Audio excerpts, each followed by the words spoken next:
Bonjour à tous et bienvenue pour cette vidéo sur les intervalles de R. Alors dans cette vidéo on va se contenter de faire un tableau qui va récapituler tous les types d'intervalles. Donc un assez grand tableau, vous voyez ici. Donc on aura 4 colonnes, la notation d'abord, ce que ça veut dire mathématiquement, la représentation sur l'axe réel et la nature. Alors on commence avec le plus classique de ces intervalles, c'est l'intervalle A, B, comme ça, où les crochets sont dirigés vers les nombres.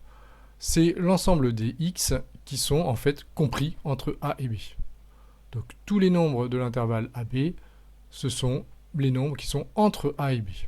Alors si on représente ça sur une droite, on va représenter ça comme ça, on va mettre le nombre A et le nombre B. Les crochets sont exactement dans le même sens que sur l'intervalle, et puis on peut surligner d'une couleur tous les nombres qui sont entre A et B. Alors on dira que cet intervalle est fermé. Pourquoi est-ce qu'il est fermé? Là c'est une question encore de crochet. On regarde les crochets. Ce crochet-là est dirigé vers les nombres. Ce crochet-là aussi est dirigé vers les nombres. On dit que ces crochets sont fermés. Comme les deux sont fermés, eh bien l'intervalle est fermé. Si on met les crochets dans l'autre sens, A, B comme ça avec les crochets vers l'extérieur, ce sera l'ensemble des nombres tels que x est compris entre A et B, mais cette fois-ci, x ne peut plus être égal. Ici, on avait cette barre là qui signifie ici inférieur ou égal. Ici, c'est pas possible. X ne peut pas prendre la valeur A et ne peut pas prendre la valeur B. Alors, qu'est-ce que ça change sur la représentation graphique? Eh bien, ça change que les crochets sont dans l'autre sens. On va dire ici qu'ils sont ouverts. Les crochets sont dirigés vers l'extérieur des solutions ou des nombres. Ici, donc, comme les deux crochets sont ouverts, eh bien, l'intervalle est ouvert.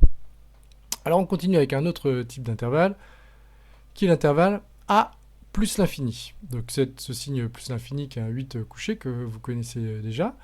Qu'est-ce que ça veut dire? C'est tous les nombres en fait qui sont plus grands que A.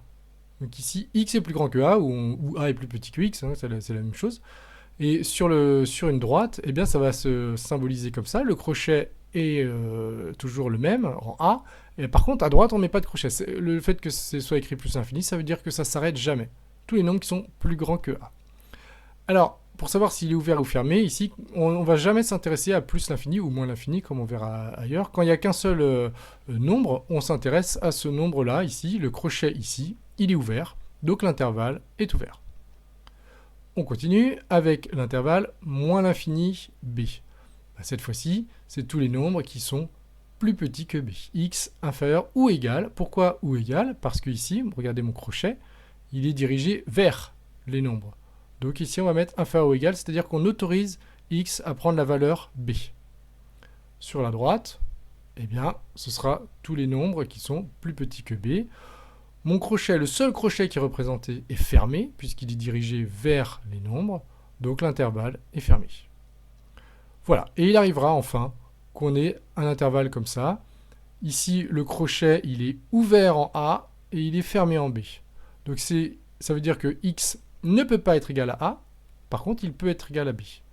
Donc on aura x compris entre A et B, mais inférieur strictement ici et inférieur ou égal ici. Donc sur la notation ici, c'est la même chose, les crochets on les récupère, ce sont les mêmes. Et alors là, est-ce qu'il est ouvert ou fermé? Ici c'est un petit peu compliqué, il est ni l'un ni l'autre, on va dire qu'il est semi-ouvert.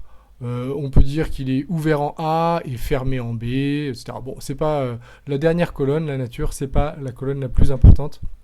Ce qui est important, c'est de bien comprendre la relation entre la notation et puis les x tels que, etc.